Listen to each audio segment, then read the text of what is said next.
So our first speaker, Danilo from Brasilia University, with a presentation entitled Power Efficient Optical Transmission.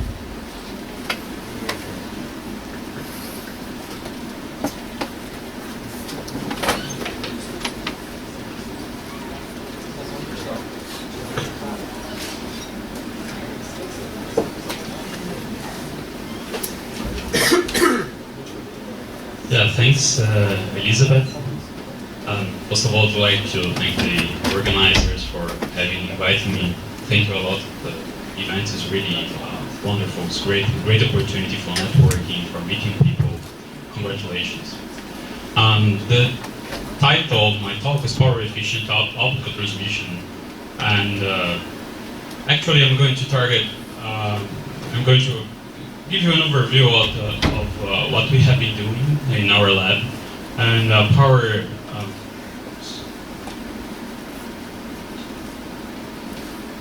How to turn on the light without moving the slides.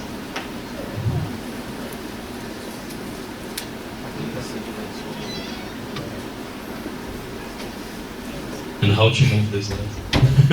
I don't know what happened. It was here. I don't know how it moved. Anyway, and power efficiency is actually one topic which is common to some of our projects. So this is the outline of my short talk. I'm going to start giving an overview of our lab, and also saying some few words about the University of Brasilia. And then I'm going to explain our activities on the transport side and on the short reach scenario, and giving the focus on power efficiency. It's actually an issue which is common to both areas. For those who don't know, Brasilia is the capital of Brazil. It was built in the 50s to become the capital of the country, so it's a big challenge. It's right in the middle of the country, and it has the shape of an airplane. It has two wings and the body of the airplane. And actually people live in the wings, and the government is located in the body. And the city is surrounded by a huge lake, which makes life in the city quite pleasant. The University of Brasilia was founded in 1962, so it started just 2 years after the city itself, after the city was inaugurated. That's funny to say that the city was inaugurated, but that's what happened. It's a federal university, so we are part of the federal system. Although we don't have the F here, although it's not called Federal University of Brasilia, we are also a federal university. It has about 20,000 undergraduate students, 3,000 master students, and 1,500 PhD students. And this is our lab. It's a small lab. We are a small group, but I must say we're quite active. Composed by myself and Professor André Barreto. He works mainly on the wireless communications, but we are now bringing some of his expertise to the optical domain. So we have a single PhD student, Valerie, who's here. I'm sure some of you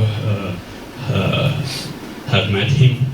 And we have 6 master's students and some more undergraduate students. So we have currently, so now going to our research field, we have currently 2 projects, and one in the long reach domain, focusing on advanced modulation formats and DSP techniques in collaboration with Ericsson, and another project with the CPQD on short reach optical interconnects, mainly in the data center or supercomputing. We have also a third research line with some optical networks availability. I must say we have some of the best models for estimating the availability of core networks. And maybe you were interested in cooperating with you in this field.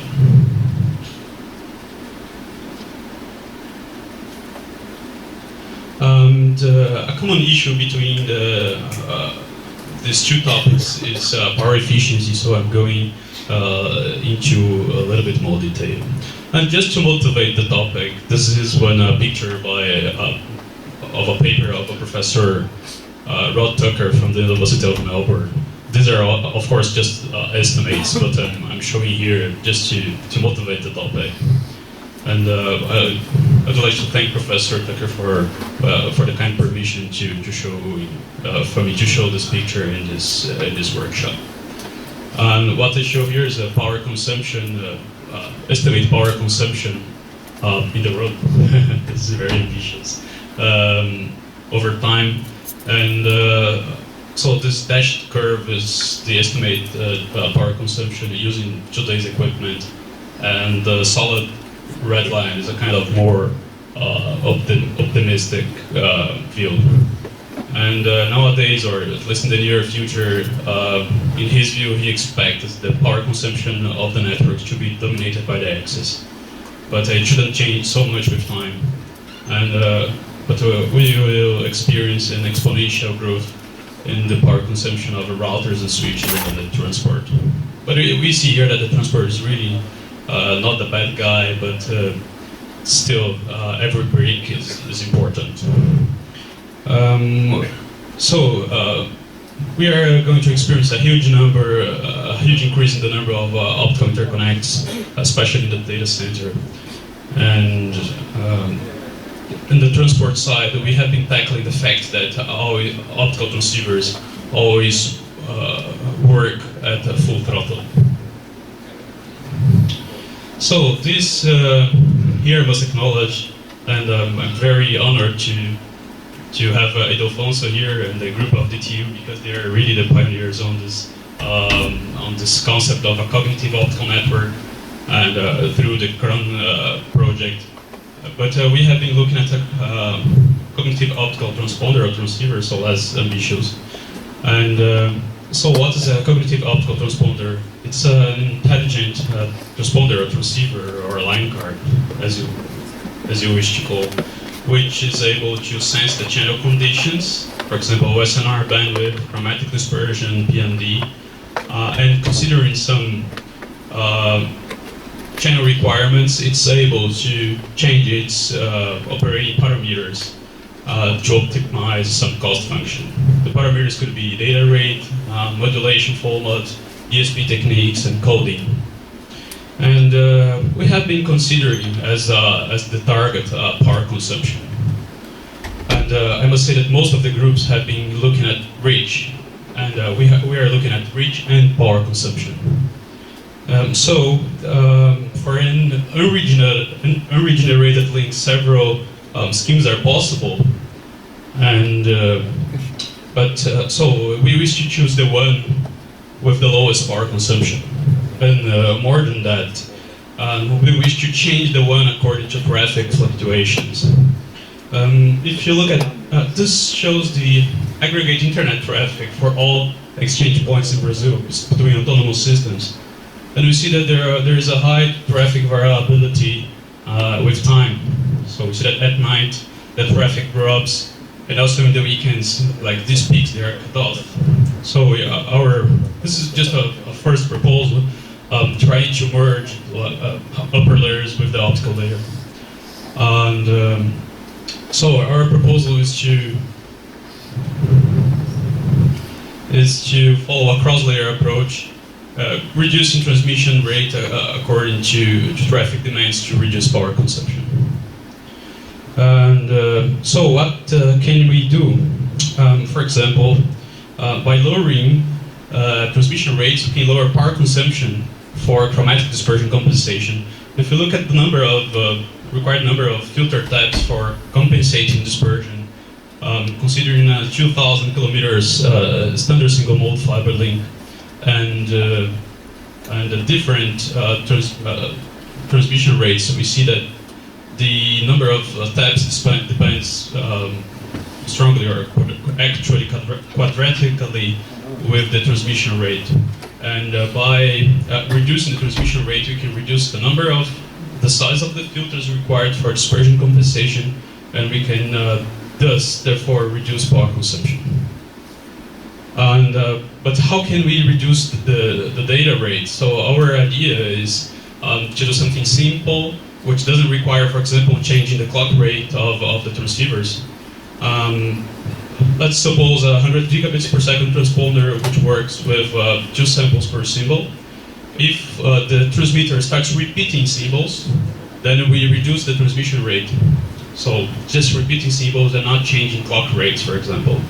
And at the receiver side, we can just downsample the signal received. So we can do this to reduce the data rate from 100 to 50, and then to 25, and then 12.5.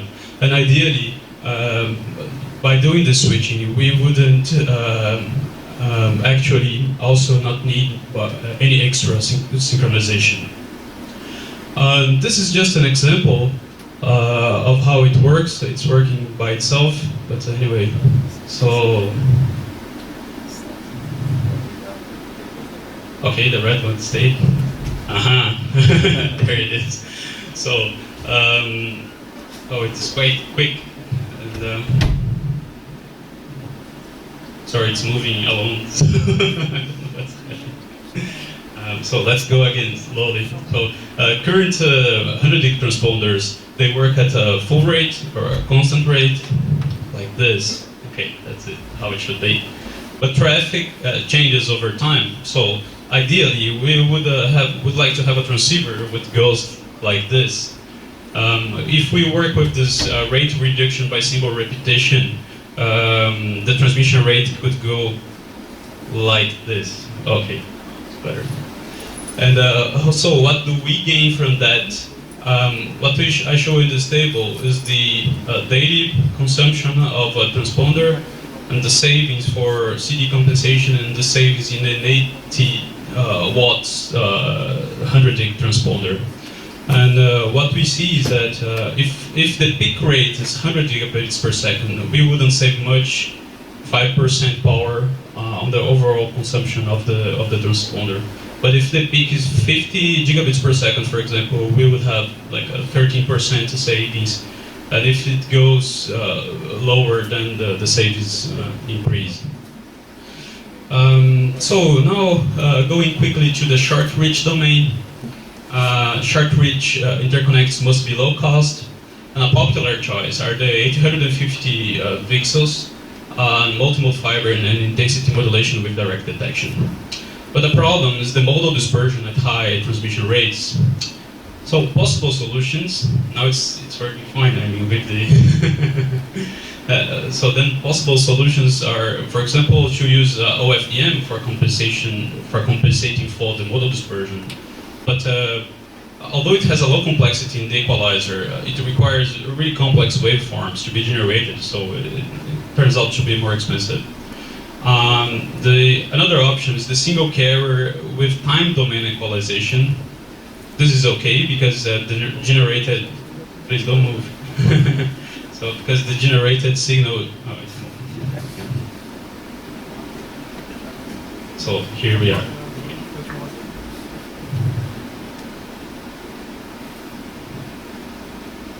So one choice would be OFDM, as I mentioned. Another choice would be the single carrier with time domain equalization, which requires just the transmission of on-off keying signals, but it requires a high complexity in the equalizer, and this means power consumption.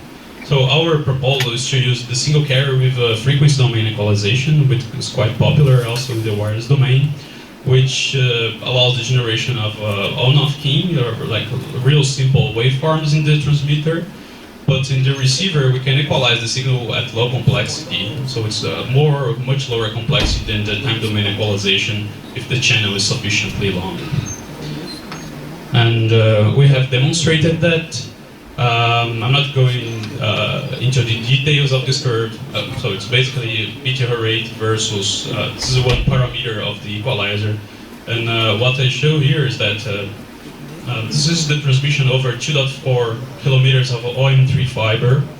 And for the unequalized case, we have a BTR rate which is quite high, not shown here. But if we equalize using the single carrier with frequency domain equalization, the bit error rate, we get error-free transmission for 5 gigabits per second. So quite effective. This is a true cooperation, like a very good example of the cooperation between Brazil and Denmark. And the group of Ildefonso has done the measurements for us, and we did the post-processing part, and we got a nice paper. And yeah, that's it. Thank you.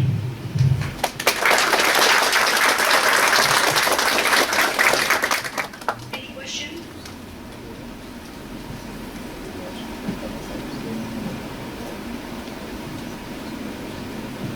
Thank you very much. I like very much the idea of the cognitive transponder and connecting the physical layer adaptive rates to the traffic demands. Do you know what would be the best mechanism to monitor the traffic that allow us to connect to the physical layer? Yes. Can you comment how to do that? Yes, we have actually a proposal, but we're not sure if it's the best one. Anyway, the idea we proposed it in the paper. This is when we invited paper at Econ. This is just the first idea. Okay, is that like we have a router connected to a line card through Ethernet, like 10/1 Ethernet ports, and the idea is that the router monitors the traffic, and if, for example, the queues inside the router becomes too low or too small, then it should trigger an auto-negotiation procedure through the Ethernet port. You see, reducing, for example, from 10 gigabits per second to 1 gigabit per second. And so this way, the line card would be aware that the demand is lower and it would reduce the traffic. So it's just one example. Any other question?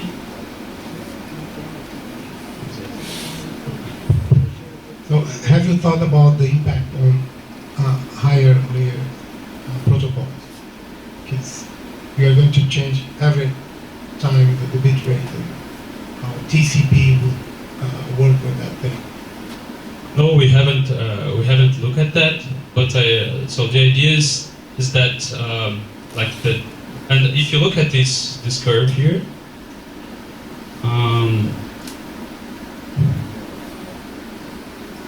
So let's go. This means changing 1, 2, 3, 4, 5, 6 times a day. You see, so it's a long-term. It's a long-term thing, so it shouldn't change so much with time. And before I finish, I have to acknowledge the work of my students also. I mean, they do everything, right? Oh, there. Yeah. Last question.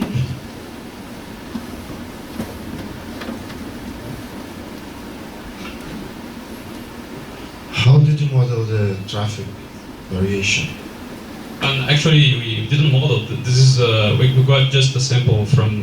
This is a sample based on measurement. Yeah, it's a measurement from the. It's available online. Thank you. So let's thank the speaker.